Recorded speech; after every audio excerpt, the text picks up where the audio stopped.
রাত পোহালেই বাংলাদেশে ত্রয়োদশ জাতীয় সংসদ নির্বাচন। এই নির্বাচন নিয়ে কি ভাবছেন প্রবাসী ভোটাররা? প্রবাস থেকে এই প্রথমবারের মতো ভোটাধিকার প্রয়োগে তাদের প্রত্যাশায় বাকি। সলমান মিয়াকে সাথে নিয়ে আব্দুল আহাদ সুমনের রিপোর্ট।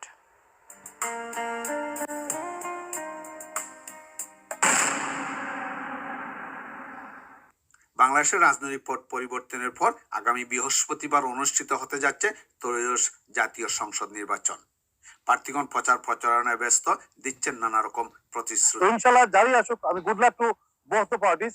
যে আসুক ক্ষমতায়, ওরা যেন আমাদের করাপশনটা কি করে, এবং যারা প্রমিস করতেছে, যেগুলা নির্বাচন ইশতেহারের মধ্যে যা প্রমিস করতেছে, এই প্রমিসটা যেন ফুলফিল করে। ব্রিটেনেও বিভিন্ন দলের পক্ষে সমর্থকরা আয়োজন করছেন সভা সমাবেশের। বাংলাদেশ সরকার গঠনে প্রবাসীদের রয়েছে ভিন্ন ধরনের ভাবনা। আমি একজন সাংবাদিক এবং লেখক হিসাবে আমার পর্যবেক্ষণ হচ্ছে, বাংলাদেশের সবচেয়ে বৃহত্তম দলকে বাদ দিয়ে যে দলের প্রায় 30% ভোটার এখনো আছেন, তাদেরকে বাদ দিয়ে একটা গ্রহণযোগ্য নির্বাচন কতটুকু গ্রহণযোগ্য, এটা প্রশ্ন থেকে যায়। আমরা যারা প্রবাসী আছি, আমরা অনেক দেশের জন্য অনেক পরিশ্রম করলাম, আমরা অনেক রেমিটেন্স দেশও পাঠাই, কিন্তু আমরা সঠিক মূল্যায়ন প্রবাসী হলতে করা হয় না।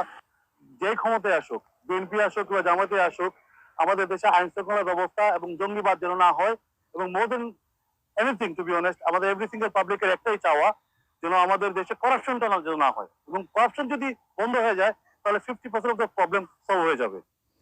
নির্বাচনে যে দলই সরকার গঠন করুক, প্রয়োজনীয় আইন শাসন কায়েম করা, দেশে প্রবাসীদের নিরাপত্তা নিশ্চিত করা, এয়ারপোর্টে হয়রানি বন্ধ করা সহ সর্বোপরি একটি প্রবাসী বান্ধব সরকার গঠন হবে বলে সকলের প্রত্যাশা।